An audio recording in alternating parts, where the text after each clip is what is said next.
Bonjour à toutes et à tous, je suis ravi de vous retrouver une nouvelle fois sur ma chaîne de bricolage. Aujourd'hui je vous propose d'attaquer une série de vidéos sur la réalisation d'une table basse en châtaignier massif. Et dans ce premier épisode, nous allons réaliser le piétement.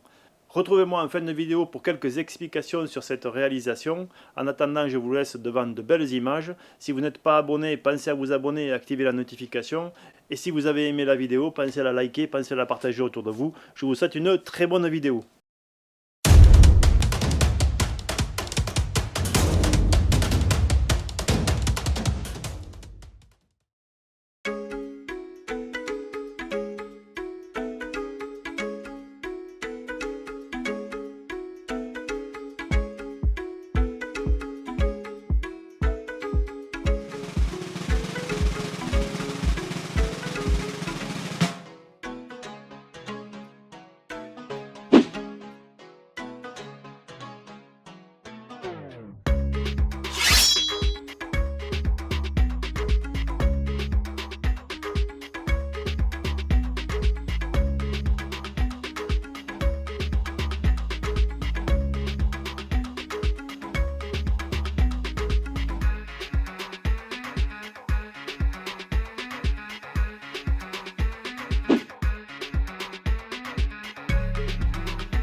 Alors vous avez vu que le débit c'est assez fastidieux, j'en ai profité pour débiter des pièces qui me serviront dans les étapes suivantes, mais j'ai pas tout débité, il faudra quand même que j'y revienne. Bien entendu, j'aurais pu choisir d'acheter dans le commerce des pièces de bois finies, mais j'ai un stock de bois à utiliser et je préfère taper dedans. J'ai choisi de faire un assemblage que l'on appelle un assemblage rainure languette. Alors c'est un assemblage traditionnel. C'est un vieil assemblage, il est très solide et je pense même qu'il est plus solide que certains assemblages modernes. Alors si vous êtes comme moi, que vous n'avez pas d'outillage ni pour faire des assemblages biscuits, ni pour faire des assemblages obliques, ni pour faire des assemblages à tourillon, eh bien la solution rainure languette est une bonne alternative. Peut-être que j'aurai l'opportunité un jour d'essayer tous ces types d'assemblages et de les comparer, mais pour l'instant je n'ai pas les outillages. Alors si vous n'avez pas la chance comme moi d'avoir un combiné, eh bien vous pouvez utiliser une défonceuse et un petit outil comme ça qui s'appelle une fraise, et en fait avec cette fraise eh bien vous allez pouvoir réaliser des assemblages à rainure languette. En ce qui me concerne, je suis très content d'avoir pu essayer cette fraise expansible que j'avais achetée l'année dernière pour réaliser ma cuisine aménagée, mais qui, si vous vous souvenez bien, n'avait pas pu être utilisé car mon moteur de toupie avait grillé. Alors je peux vous dire que cette fraise expansible marche très bien. Si vous voulez acheter la même parce que vous avez une toupie, eh bien je vous mets un lien dans la description.